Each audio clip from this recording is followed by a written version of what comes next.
Thank you. Before we get to our panel, although we have them seated up here, we have one presentation. We're moving now into the informational portion of our program and this meeting, and we will be discussing water conservation and efficiency in the Great Lakes and the St. Lawrence cities.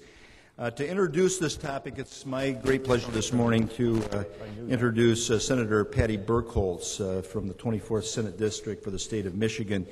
Senator Birkholz is one of our strongest advocates, if not the strongest advocate, in the Michigan legislature for the environment.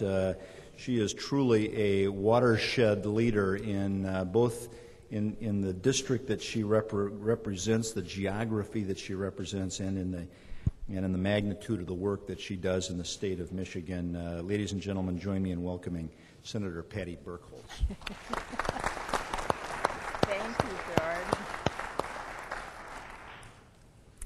Thank you very much, Mayor Hartwell. I'm used to calling him George, so you'll have to excuse me. We have to tell you a story before I begin. I just came from meeting with the editorial board of the Grand Rapids Press with Tim Eder from the Great Lakes Commission. I'm a Great Lakes Commissioner, in case some of you didn't know it. And my throat's a little dry, and I asked for some water, and Mary Lou said, "There'll be water up there." And I went and got the glass off the table, and then she said, "No, your water's over here. There's water there, too." So we're in control of the water here, I want you to know. Here's to Michigan water. That's better. Thank you. It's really an honor to be here today to help introduce this topic. I appreciate the opportunity, and I appreciate all of you coming to Michigan and joining with us. Welcome to Michigan, the state that really is in the heart of the Great Lakes Basin. You know, all of us from Michigan use our hand all the time, and I won't do it this morning, but we truly are surrounded by water here, and we so appreciate all your work together with us. The mayors who have worked so hard on this issue, the governors and the premiers, our shared border friends, colleagues from Canada, we really appreciate all of you coming together and helping us in this effort, because if we're not united, if we're not working on this together, we are doomed to failure. But together, we can succeed. We can educate people about our resources. And by doing that, we can preserve them and make sure that they're here for our children and our grandchildren and all those to come after us. We want to leave our footprints in the sand and preserve those natural resources. Well, let me talk a little bit about the compact, and then I'm going to end with a couple of brief comments about the ballast water issue. I think the most important thing that we can do basin-wide to help preserve and continue with our water conservation efforts is the adoption of the compact basin-wide. Now, I realize we have a ways to go on that, and yes, Michigan hasn't passed it yet, but I want to share with you a couple of things that we've been doing in my committee. I chair the Natural Resources and Environmental Affairs Committee in the Senate, and we have been working hard on this issue, doing the groundwork so that upon the legislation that we've already passed, some that we will be passing, then we will be in position to pass the compact. The adoption of the compact is going to require most states to adopt some appropriate statutory changes with laws that they already have on the books. So part of that is helping my colleagues understand. You know, I have a lot of colleagues who really understand Great Lakes issues. I have some who understand it a little bit, and some, particularly those who are more inland, perhaps aren't as knowledgeable as their constituents would like them to be. So we need to help people understand, not only in the communities, but in the legislature, and that takes all of you helping us help those legislators to understand the abilities that we have and the abilities that we don't have with the compact. Michigan has some unique and what I would say innovative water resource laws. And let me talk a little bit about that. We have a water withdrawal statute which we passed about 3 years ago now. And with that, we have some of the best scientists, not only in our state but in other states, working on a water withdrawal tool. It's been heralded by many scientists as literally groundbreaking internationally.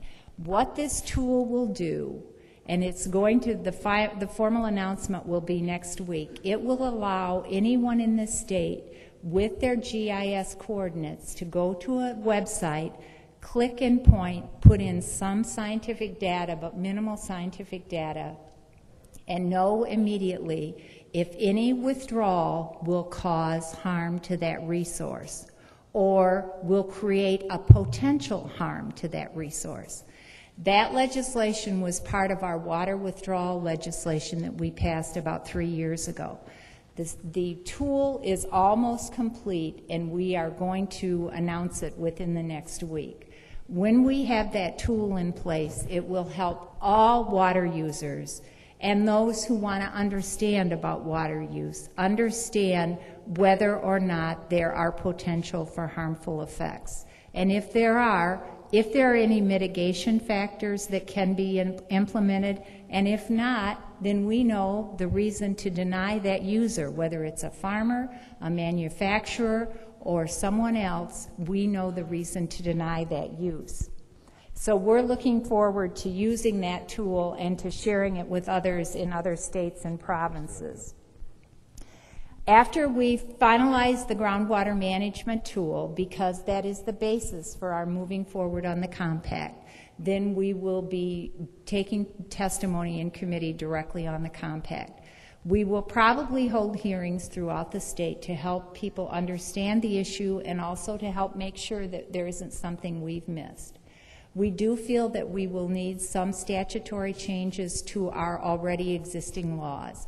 There are some concerns about private property rights. I personally do not believe that the compact violates private property rights, but we have to make sure that with our laws, the regulations in the compact mesh.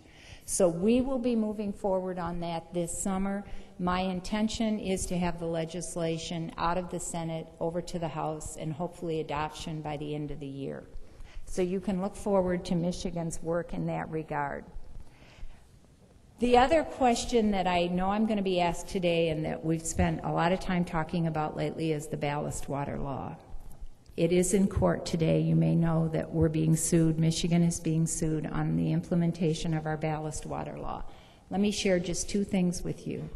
First of all, while the law is on the books, we gave them 2 years to be ready to take part in the new ballast water law in Michigan. So it wasn't something that happened overnight. It started January 1 of this year. At the same time that the shippers are suing the state of Michigan in court, they are also getting permits. The last time I checked with the director of the DEQ, which was about 2 weeks ago, there had been 49 permits issued. So even though some people will say we are harming commerce, that is not our objective, and it's not happening because ships are getting permits and they're continuing to operate in the basin. Obviously, we're all very concerned and very watchful of what happens in the federal court today in Detroit to see what the outcome is or the initial reading is on what's happening there. But I think that also has a lot to do with our water conservation practices and the ability of us to use our waters. With the introduction of the latest Great Lakes problem, the huge problem of VHS, we are at what many scientists will say, a tipping point in this Great Lakes system. If we have a huge outbreak of VHS throughout the entire system, it has the ability to tip us over into a negative position as far as the health of our ecosystem is concerned. It already is affecting all of our states economically. In Michigan, our fishing industry, between the commercial industry and the recreational fishing industry, we have a $4.5 billion, that's B, billion-dollar industry. So it's crucial that we get to the point that we can stop the introduction of any new invasives, and also that we learn how to not just contain the already introduced invasives, but how to eradicate those that are already here. So with that, I'm looking forward to more discussion today. Thank you so much for your commitment to this issue, and I continue to work with you, offer my cooperation, and any help that I can provide too. Thank you. Thank you, George. Thank you, Senator. And thank you for your vigilance on behalf of the Great Lakes each and every day. Our moderators for this panel and topic are Dr. Deb Steckety, the Executive Director of the Center for Sustainability at Aquinas College, a liberal arts college in Grand Rapids, and Devin Thomas, the Program Manager for Earth Tech from Markham, just outside of Toronto in Ontario. I will turn the program over to Deb and Devin.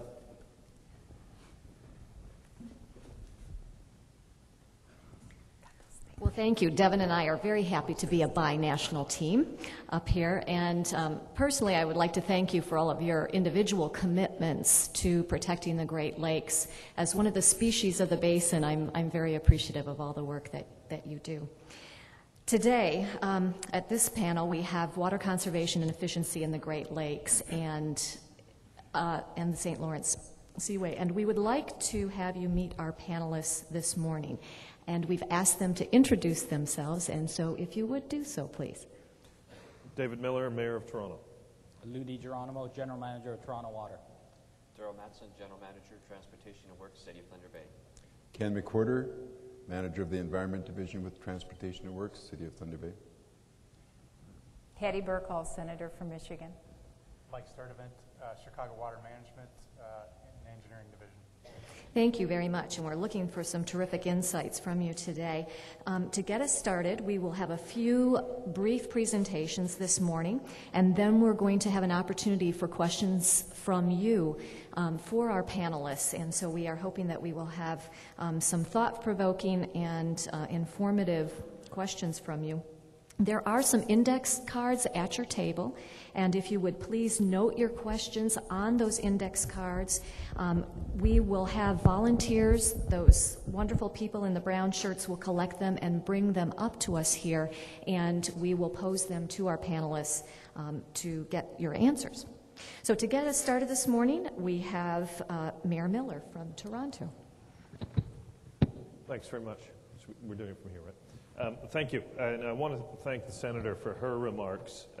As I was saying at the wrong and inappropriate time, I think this is a very important panel, and the Senator's remarks reinforce the reason I believe that. This panel is about what we can do as cities, and the Senator's leadership in Michigan is showing what our partners at the state and provincial governments can do. We have a tremendous opportunity as the providers of water to make real change. And I'm very proud that 29 members of the Great Lakes and St. Lawrence cities have agreed to meet our target of a 15% reduction by the year 2000. And in Toronto's case, that target has a double challenge, because not only do we have to deal with water conservation, we have to deal with growth. Toronto has grown by about 30,000 people a year over the past, on average, over the past 5 years, which for Canadians here is equivalent during my time as mayor of Toronto growing by the size of Peterborough. Yet we're trying to bring down our water consumption on an absolute level. And I'd like to ask, and we're succeeding.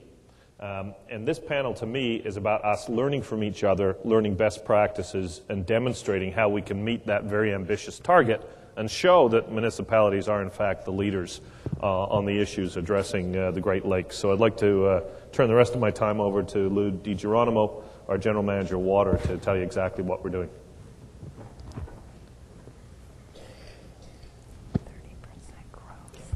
Thank you, Mayor Miller. I'm going to just walk you through a quick presentation to explain our water efficiency plan, a plan that was adopted by our council in 2004. A quick overview of our presentation. I'll talk about the conservation framework, the water efficiency plan, and a new study that we're about to complete, a water loss and leak reduction study. The resolutions that were adopted by this group, City of Toronto and Toronto Water in particular, are quite pleased to participate, as we've had a water efficiency plan in place for quite some time. The pieces that we like are the focus, the conserve water, to encourage the best practices and sharing of ideas amongst municipalities, and to report back annually on the progress. We do that already with our water efficiency plan when we report back annually to our committees and councils. The target reduction of 15% was in line with our existing plan. Our target, though, is to try to achieve that by 2011 instead of the 2015. And we also like the idea of meeting again prior to 2015 to see if we can set new targets, if it makes sense. In addition, what we liked was the framework acknowledged that some communities may have plans in place already and welcome them to come together to share the ideas, but also then welcome those communities that have yet to put in place efficiency plans, bring them to the table, and learn from the other municipalities. You might be able to pick up good ideas from these communities, such as Toronto, that are implementing plans, and we can tell you what's working, what's not, and that's the beauty of an efficiency plan. You can move in and out of options without making the investment in hard infrastructure, which you have to do when you're expanding your system. You've made that commitment. It's hard to change infrastructure. Very easy to change a plan that has a framework that you can move in and out of options. Toronto's efficiency plan, essentially the plan is to defer or reduce the capital costs associated with constructing or expanding our infrastructure. And we're looking at doing this by implementing measures that will reduce the average and peak day demand. Those are two key issues that I'm going to talk about. The average annual day demand essentially is all the water that we produce in a year divided by the number of days in a year, 365. That gives you your average annual demand. Right now, we have in the city a plan that was based on 2001 numbers, because the plan was built in 2002, late 2002, approved in 2004 by council. And we were averaging about 1,488 megaliters. A megaliter is 1 million liters, so it's 1,488 million liters per day. In addition, the plan, when you do a water efficiency plan, you reduce the amount of water that's used. You also get the benefit of not having that wastewater or percentage of that wastewater returned back to your treatment plants. And we've estimated that to be in our city about 70% returned back to wastewater treatment. So you get that added savings. So we're looking at saving on wastewater reductions as well. And that's why we have some targets into 2011 identified as 175 megaliter per day drop on the average day demand for the water side, and 123 megaliters per day on the wastewater side. Toronto Water is a fully integrated utility. We have drinking water, we have wastewater treatment, we also have stormwater all together. The peak day demand is a really important issue, because essentially you have to build your infrastructure to deal with peak. It's very similar to the electricity issue. You have to have enough infrastructure to deal with that really busy day, which is usually in the summer in our community. The peak day demand in 2001 was 2,211 megaliters per day. That includes Toronto's share and also York Region. York Region is a community just north of Toronto, and we do supply them with drinking water. So the target reduction that we had just for the Toronto portion, our plan is geared to just deal with the City of Toronto. York Region has their own efficiency plan that they're working on as well. Our target reduction was 266 megaliters per day. If we look at this chart, this essentially shows you that issue of peak demand. You can see in the summer a significant spike. And the peaking ratio that we call it, as you can see, it increases just less than double in the summertime. It's about 1.6, the factor. And so we have to build the infrastructure to deal with that peak, even though we don't use it all year long. And if you look at the green line at the top, that's the capacity of our transmission system. So we were hitting our capacity in the summertime. The red line is the average day demand, and it shows you the average is significantly lower than the peak.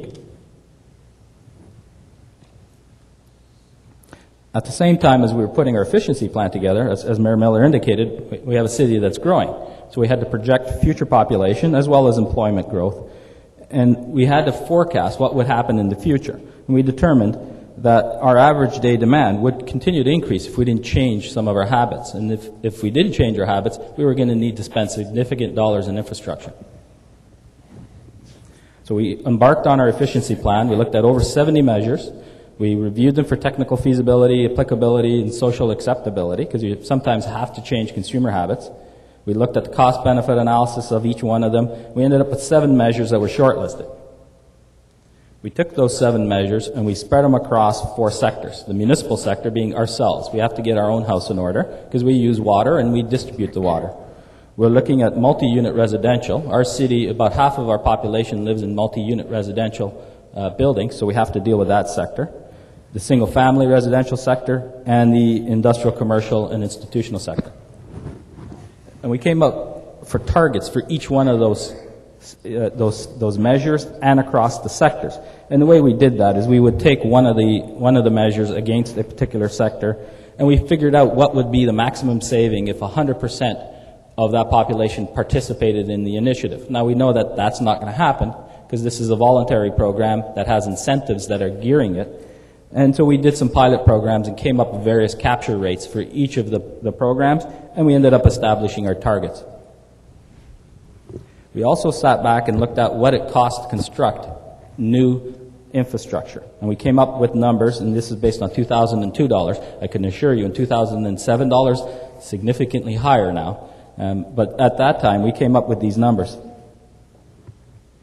And what you get at the end of the day when you compare what we were going to spend in our measures over the next 10 years, which is about $71.5 million in water efficiency measures, we would save $220 million in corresponding infrastructure capacity. And that's a significant overall benefit ratio. But that's not the only benefit. We also get environmental benefits. We reduce energy and chemicals that we use in producing water and treating wastewater. We reduce the CO2 emissions associated with generating electricity. As I said, we also reduce wastewater treatment plant effluent flows, which improves our nearshore water quality issues. We reduce our ecological footprint, and we also provide an opportunity for lower water billing costs for our customers. Examples of some of the measures that we've implemented: a toilet replacement program. That is one of the most successful programs that we've seen, particularly in the multi-unit residential area, where you have older apartment buildings that are using 13-liter flush toilets. Changing them out to 6-liter toilets has saved not only the property owners and the tenants money, it saves the city a significant amount of money. And as you can see, we had a target for 2011 of 55 megaliters per day savings. We've already achieved 35. So that's been our most successful program. We do offer incentive rebates. If people purchase a 6-liter toilet and change out their 13-liter toilet, they'll receive a $60 grant back from the city. There's also, if you purchase a dual flush toilet, you can get $75 back. We also have incentives if you change out your old washing machine and you put in a high efficiency unit. And we've targeted that also to the residential as well as the industrial, commercial, institutional areas.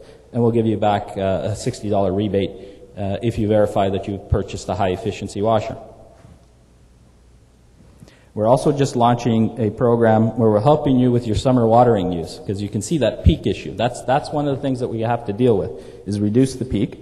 We have a program where we'll come out to your home and help advise you on how to keep your plants in your gardens properly watered during the summer. Our pilots have shown that we can achieve significant savings. We've done it with control groups and groups that work with us to reduce water. So we know it's effective, and we are rolling this out this year again. Another one that's really starting to take off is our industrial, commercial, and institutional capacity buyback program. We offer incentives to industry who will implement measures to reduce their water use in their processes. And we've already implemented 21 projects over the course of the last 2 years. We've saved 2.5 megaliters per day of water towards our goal of 8 megaliters per water in this sector. We spent $606,000. We've saved $2.8 million in corresponding capacity costs. I've given you some examples of some companies that have participated: Red Path Sugar, Alcan Packaging. I know the Alcan Packaging one had a payback period of less than a year. They were absolutely ecstatic with how much water they were saving. So it's a good thing for them as well as for us as a municipality. And last couple slides, I'm talking about our water loss assessment and leak detection study. We'd identified that we should be doing this in our city. We have a leakage rate of about 7 to 9% in our distribution system. And so we've just completed a first phase of a study where we're looking at a number of different initiatives to help us reduce the amount of water we lose, that unaccounted for water, with water main breaks or just undetermined leaks.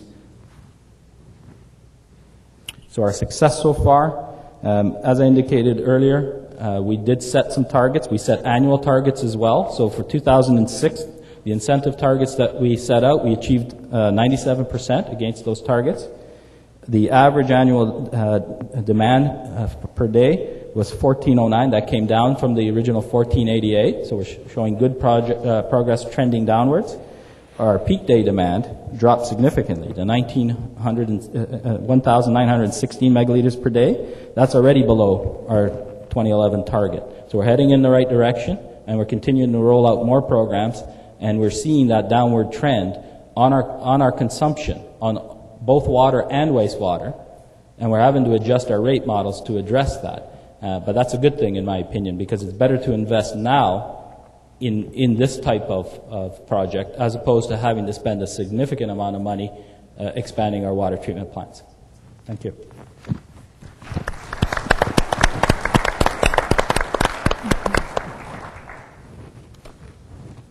Thank you, Stephen. That was great. Mary Lou just tells me that we will be finishing at noon today and interrupting the program to take care of some housekeeping duties. And we will pick up the program again after lunch.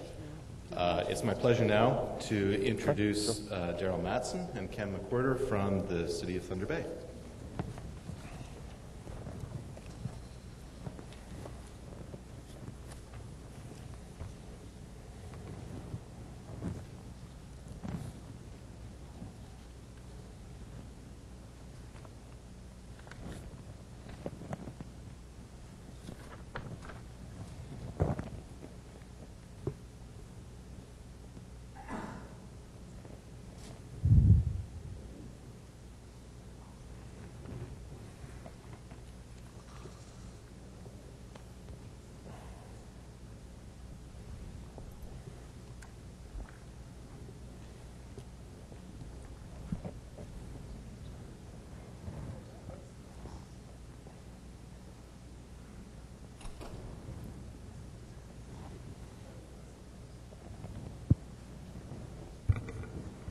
Well, good morning, and thank you very much to the Great Lakes and St. Lawrence mayors for giving the City of Thunder Bay the opportunity to chat with you for a few minutes regarding water conservation in Thunder Bay.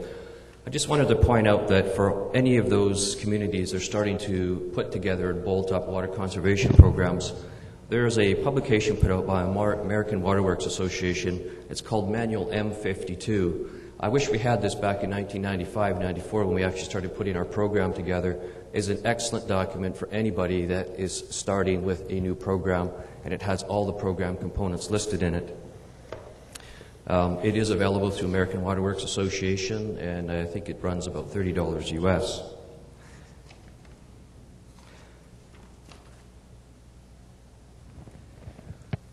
For about the next 10 minutes, we're going to walk through this agenda, meeting the challenge, water management program elements, results, contacts, and Mr. McWhirter has a small little DVD that, if time permits, we're going to play. It's just basically a commercial of what we're showing the citizens and our customers in the City of Thunder Bay with respect to what they can do to conserve water.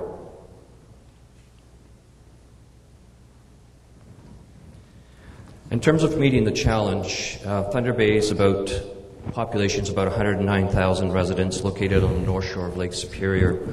The population and the unique geographical location makes water conservation a difficult concept in Thunder Bay, and it did pose a bit of a problem for us in 1994 when we started putting the program together. The reason for it is because we're 3 sides boreal forest and 1 side water, and certainly conservation was not a topic that was thrown about the community at that period of time. What we did do, though, is when we bolted the program together, we were looking at partnerships. And the reason for it is because it provided an excellent opportunity to bring together other utilities that would support conservation, not only from water, but from utilities, hydro and natural gas.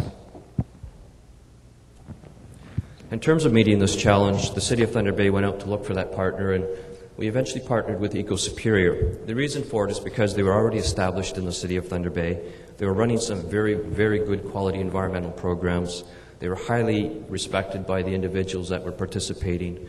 And for the most part, there was already the utilities that were there to assist in delivering the one-stop shop concept. And we basically have this program in place today. It has expanded tenfold in terms of other programs being delivered. Eco Superior was a program that, an organization we thought around 2002, 2003, most of the program service delivery that was occurring would come to an end. They've been so successful, they now are going into programming for 2008, 9, and 10. The program elements for the City of Thunder Bay, we have 6 that we've listed here, and in the interest of time, we actually haven't listed the 7th one, and I'll tell you a little bit about that one as we go through. The program elements are residential water savers, which are home visits, the IC&I sector water audits, the rebate incentive programs, the downspout disconnect and rain barrels, outreach, summer outdoor watering restrictions, and the one that's not on here is Lou had talked about it briefly in his overview, which was the entire component of the quality of your infrastructure, such as loss from the water mains. We didn't put that in the presentation simply because these are the programs that we're delivering directly to the community, and the leak loss program is really designed for us to ensure that we've got a very good, solid piece of asset that we can deliver the water to the citizens. So I'm going to turn this over to Ken McWhorter, and he's going to summarize the programs for us.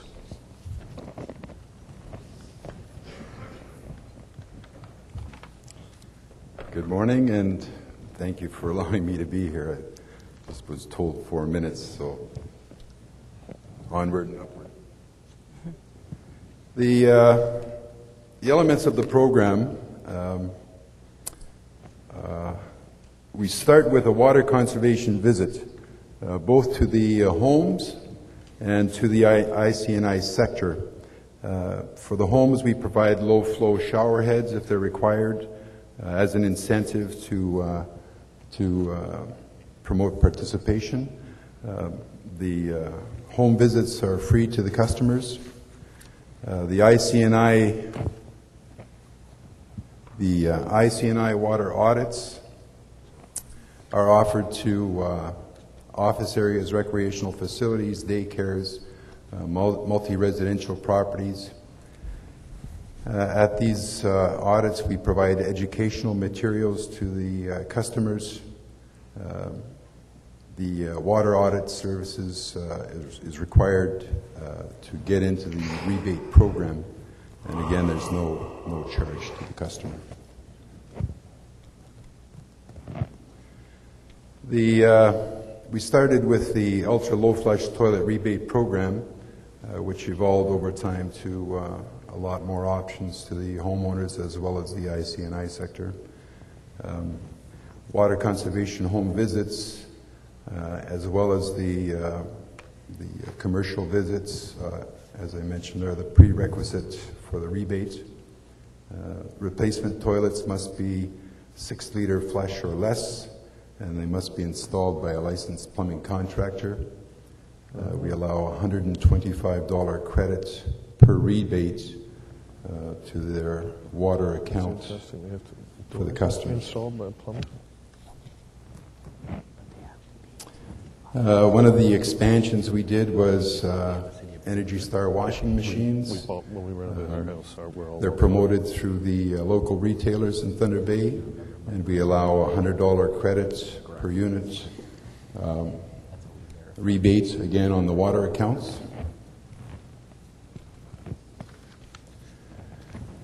Our rain barrel and downspout disconnect program ran hand in hand. We started the rain barrel program in 1996, and it's still running today. In, I believe it was 1999, we did a downspout disconnect program. We already had the rain barrel program in place, which offered the residences an alternative for using the downspout water. Removing the downspout water from our sanitary sewer system, obviously we didn't have to treat the rainwater, which saves energy. It helped alleviate sewer surcharging, so no CSOs in Thunder Bay. The disconnect provided a location for the rain barrels, which in turn provided tempered water for the residents to use in their outdoor.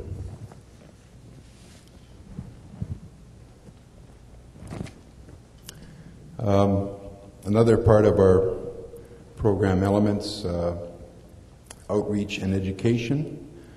To date, we've done 160 classes, approximately 4,800 students, focus on water quality, as well as water cycle, the water cycle right from the raindrops to the tap and back to Lake Superior. In the city of Thunder Bay, we have a lake-to-lake concept, which is basically what we take from Lake Superior, we put back in as pure a form as possible.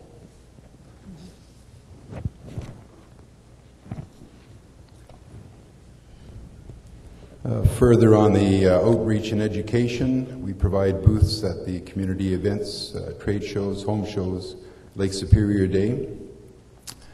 We provide publications.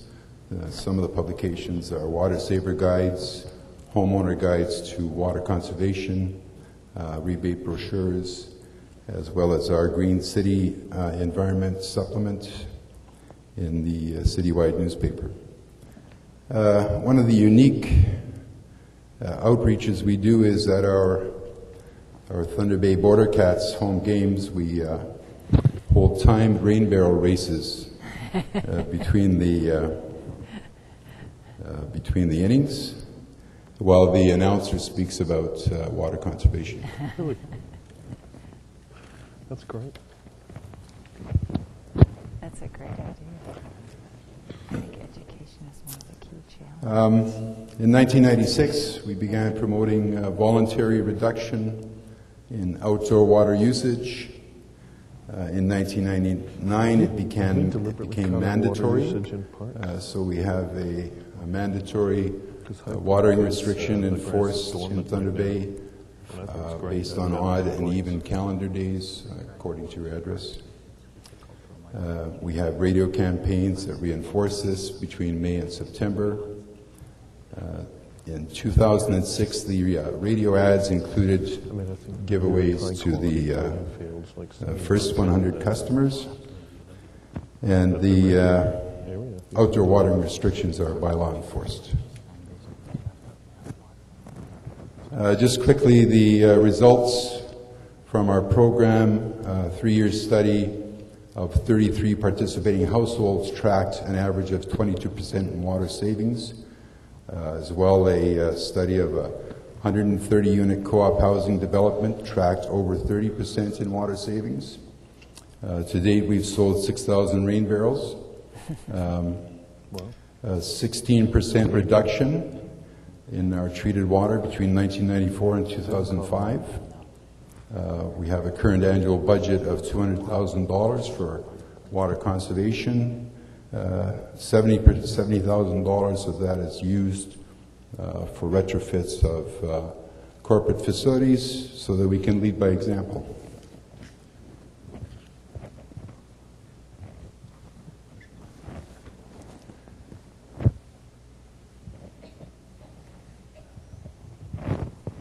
Okay, so we're going to wrap up, and I believe the commercial that we had to show you on how we promote water conservation in the city of Thunder Bay is going to be shown after lunch. Thank you.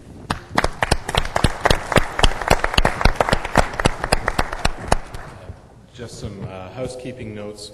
We're going to break for lunch now and reconvene back here at 12:45.